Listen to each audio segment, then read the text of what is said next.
The Lord be with you. And with your spirit. A proclamation from the Holy Gospel according to Luke. Glory to you, O Lord. While still more people gathered in the crowd, Jesus said to them, "This generation is an evil generation. It seeks a sign, but no sign will be given it, except the sign of Jonah. Just as Jonah became a sign to the Ninevites, so will the Son of Man be to this generation. At the judgment, the Queen of the South will rise with the men of this generation, and she will condemn them, because she came from the ends of the earth to hear the wisdom of Solomon, and there is something greater than Solomon here. At the judgment, the men of Nineveh will arise with this generation and condemn it, because at the preaching of Jonah they repented, and there is something greater than Jonah here."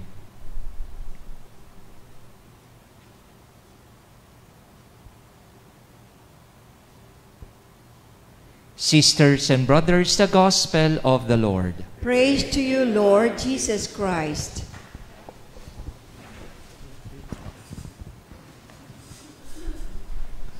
Good morning po sa inyong lahat. And I am grateful to be back and celebrate the Mass again here after how many months and year na po yata since I was transferred also in Quiapo with Father June.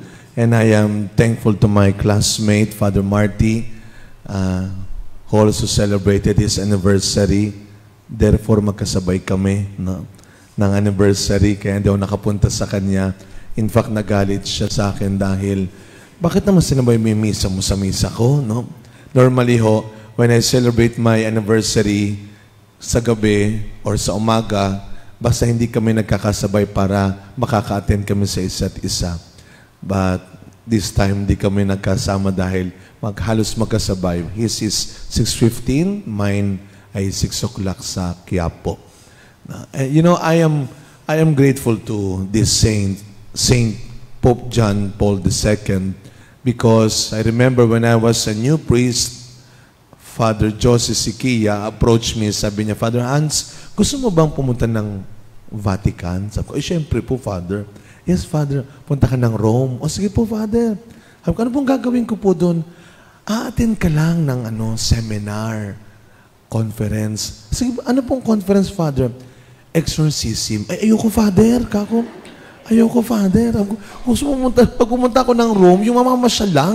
Ayoko na may demonyo-demonyo, sabi ko. Ayoko, Father, nakakatakot, no? And in fact, until now, with Father Mon, they are still asking me na, "You join us?" Sabi niya, "Meron ka. Ano nakikita niyo sa akin?" Sabi ko, "May sapi ba ako?" Sabi, "Meron kang gift dyan." Ayoko, Father, no? But I am grateful. Why? Because after several months lang, several years, I was able to attend his beatification and canonization in Rome.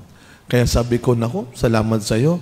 Dahil sa iyo nakapunta ako ng Vatican, hindi dahil sa demonyo, kundi dahil sa iyo." No? And in our gospel today, that is what we are all longing for. Lord, give me some sign.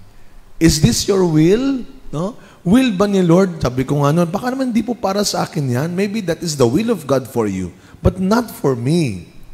And I think, bilang isang mabuting Kristiyano, yun ay paalala sa atin. There is what we call discernment.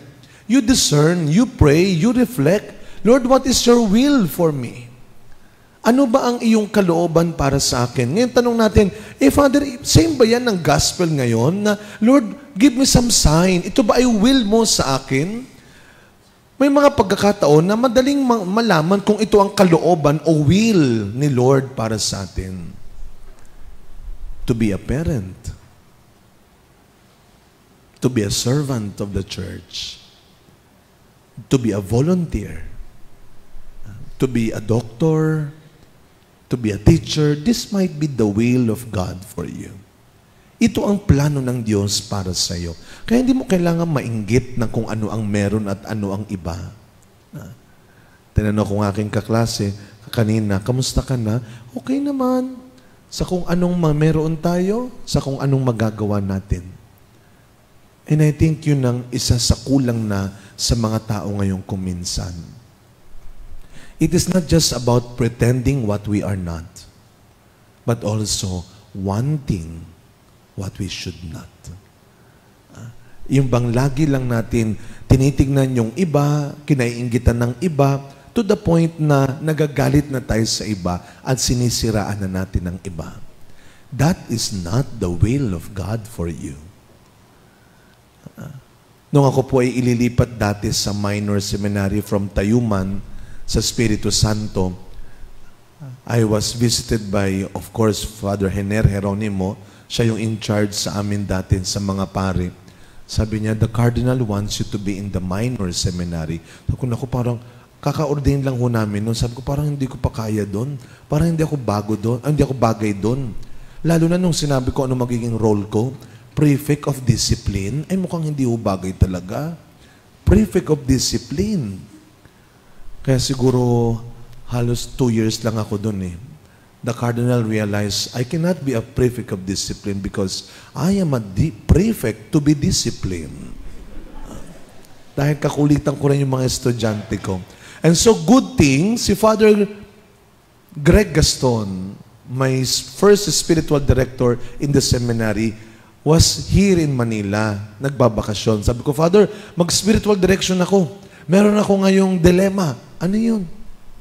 The Cardinal is putting me in the minor seminary. Parang hindi ko kaya, hindi ako bagay. And then he said, Father Hans, the best place for you is where you are sent.